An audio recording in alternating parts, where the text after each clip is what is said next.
સમય જેનો કેવો આવતો હોય ને કઈ રીતના સમય પ્રમાણે ડિસિઝન લે. હાલો યુટ્યુબ ફેમિલી, કેમ છો બધા?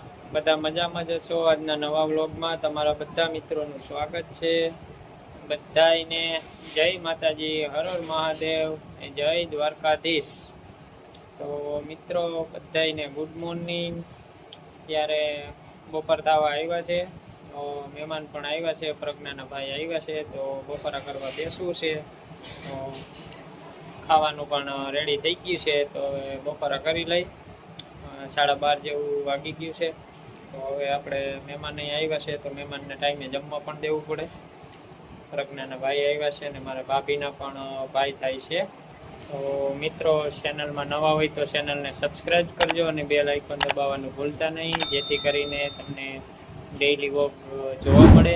અને મિત્રો, વિડીયોને ક્લિક ના કરતા ને વિડીયોને પૂરો જોજો. મહેમાન સાથે શું વાતચીત થાય છે, શું ચર્ચા થાય છે. અને મહેમાન ઘણા બધા થોડાક જ્ઞાની પણ છે, તો એ પણ આપણે વાતો કરશું, ચર્ચા કરશું.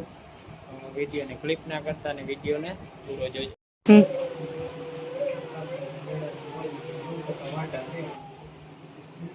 મિત્રો, જો બપોરા કરવા બેસી ગયા છે, મહેમાન આવ્યા છે, ગાંઠિયાનું શાક બનાવ્યું છે. મહેમાન પણ જો બપોરા કરવા બેસી ગયા છે. આ કેરી છે, ગાંઠિયાનું શાક, ડુંગળી, ગરમા ગરમ રોટલા છે, છાસ.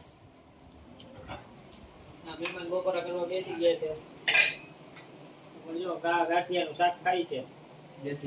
કેડા પણ છે. દેશી પાનું. તો મિત્રો, અત્યારે વાગી ગયા છે 4, અને મેમાઈ પણ 2 વાર ચા પીને કમ્પ્લીટ થઈને બેસી ગયા છે. તો હવે આપણે થોડીક મહેમાન સાથે ચર્ચા કરી અને મહેમાન સાથે જરીક બેસી અને થોડી ઘણી વાતો કરી મહેમાન સાથે. મહેમાન ઘણી બધી કહેતા હતા કે ઘણી બધી જૂની વાતો છે આપણી પાસે, કહાની, સત્ય ઘટના ઉપરની બધી. હવે મહેમાન સાથે થોડીક વાતો કરી મહેમાન સાથે બેસી. મિત્રો, અમારા મહેમાન છે ને બપોરે ગાંઠિયાનું શાક ખાઈને સુઈ ગયા હતા. પાછા ચા પાણી પીને 2 વાર ચા મારી પાછા નાઈ ધોઈ નાઈ ધોઈને પાછી 3જી વાર ચા પીને બેસી ગયા છે. ધીમે ધીમે દાંત કાઢે છે. બધી પાબંદી રાખે એમ. સમય જેનો કેવો આવતો હોય ને કઈ રીતના સમય પ્રમાણે ડિસિઝન લે એ પ્રમાણે બધું આવતું હોય. એક શેઠ હતા ને, એ શેઠે એના ઘરમાં એક ઉંદર, એક કબૂતર, એક મુરઘી અને એક બકરી, ચારે એક જ ઘરમાં રહીએ શેઠના ઘરમાં. પછી એક દિવસ ઉંદરે એના ઘરમાં નુકસાની પુગાડી એટલે શેઠને એમ થયું કે ઉંદર તો આપને કઈ એમ નુકસાની પુગાડે, આના માટે કઈક પાંજરું લઈ આવી અને આને હે ને ઉંદરને પકડીને મારી નાખ. એવું હજી તો એને વિચાર કર્યો ને એટલે થોડાક દિવસોમાં શેઠ છે ને ઉંદર પૂરવાનું પાંજરું લઈ આવ્યા ને એટલે એને રાખી દીધું ઘરમાં. ઉંદર ને ખબર પડી કે શું છે કે હવ નું રહેઠાણ હોય એને પકડવામાં એને તો બધું અનુભવ હોય. અને પછી આ ઉંદર ને મુરઘી, કબૂતર ને બકરો હતા ને એ જયારે પાછા પાક્કા મિત્ર. ઉંદરે બધાને વારા પરથી વારા કીધું કે ઓહો, શેઠ તો મારા કે પાંજરું પૂરવા લઈ આવ્યા. હવે આપણે બધા નોખા થઈ ગયા. પેલા દિવસે હે ને અહીંયા કબૂતર ને કીધું, કબૂતર ભાઈ કે શેઠ છે ને એ કે મારા હાટું એ કે પાંજરું લઈ આવ્યા અને આપડે હવે થોડાક દિન છે કે મને કે પૂરીને લઈ જા. કબૂતર કે મારા બાપ નું શું છે, પુરાઈ જાય તું પુરાઈ જાય તો એ તો તારે ભોગવવાનું છે કે એમ કરીને ઉંદર નીકળી ગયો. ઉંદર ને થોડુંક ઓલું થયું, ઓહો મારો મિત્ર ને કઈ મારી ઓલું કઈ કરતો નથી મદદ અત્યારના સમય જેવું. હા, થોડાક દિવસ થયો તો પાછું એને મુરગીને કીધું કે મુરગી બેન કે ઓહો કે મારા ઉપર તો જો વિપત્તિ આવી પડી કે આપણે એક ઘરમાં કેવા હળી મળીને રહીએ, સુખથી રહીએ કે અને શેઠ છે ને કે મારા હાટું પાંજરું લઈ આવ્યા. હવે પાંજરું કે મને પકડીને લઈ ગયા ને તો આપડે બધા કઈક નોખા નોખા પડી જાવ. તો મુરગી બને કે મારા બાપ નું શું જાય કે એ તો તને પકડવા લઈ જાય, મારા ઉપર તો કઈ કષ્ટી નથી આવવાની. તું કે તારી રીતના ગોઠવી લેજે. ઉંદર ત્યાંથી ને નિરાશ થઈને આવતો રહ્યો. થોડાક દિવસ બકરાને કીધું, બકરા કે બકરા ભાઈ આપણે મિત્રતા હાસી પણ થોડીક તમારે મદદ કરવાની છે. તો શું મદદ કરવાની? તો કરો. મદદ કઈ નથી કરવાની. કે શેઠ છે ને કે મારા હાટું પાંજરું લઈ આવ્યા કે એ પાંજરામાં મને પૂરી લે અને થોડાક દી હું છેતરાઈ જઈને એટલે પાંજરામાં આવી જાય. મને મદદ કરો કે પાંજરું તમે હટાવી દો. તો કે ઓહો એમાં તો મારે કેમ મદદ કરવી કે હું તો કે બકરો કે અને આમે બલીના બકરા તો કોઈ બને નહીં.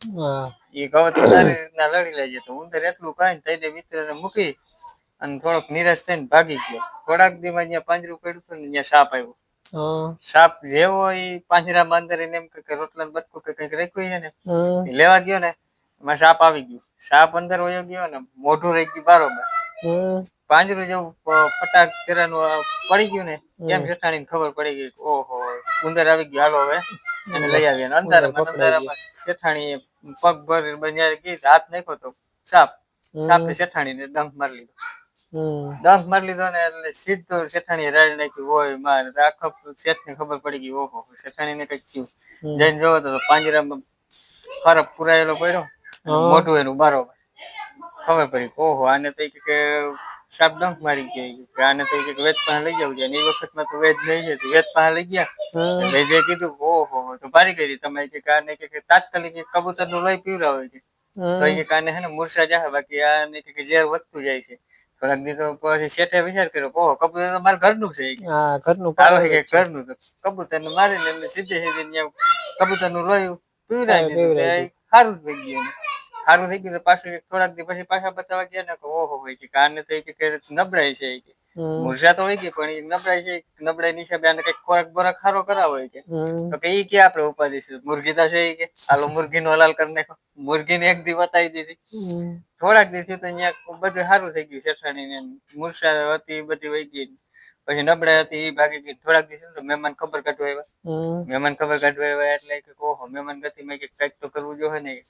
હાલો કે તો શું કરું તો બકરો ઘરનો બકરાને ઉપાડી લ્યો. બકરાને થોડાક દી પછી મારી નાખ્યો. એ કાપીને ખાઈ ગયા. ઉંદરે પછી કીધું કે ઓહો આ સમય ની વાત છે. હું તઈ ને તમને કેતો હતો પાંજરું લઈ આવ્યા. શેઠ પાંજરું લઈ આવ્યો પણ તેથી મારા હું કોઈ ધ્યાન ના દીધું. તૈન માંથી તમારે એક ને મરવાનો વારો ના આવે. ઉંદર બસી ગયો ઓલા તૈન નો વારો. ઉંદર એમાંથી નીકળી ગયો ને તૈન નિર્દોષ હતા ને આવી ગયા. એવું છે ભાઈ સમય નથી. આમાં શું સમય નું કઈ નક્કી નથી થતું. ક્યાં કેનો વારો આવી જાય, કોણ ક્યાં ઝપટમાં આવી જાય. આ ઘડીની અંદર કઈ નક્કી ન થાય. તો મિત્રો મહેમાન સાથે ચર્ચા કરી, મહેમાન સાથે વાતું સીતું કરી. મહેમાને એક સમયની વાત આપને કીધી છે.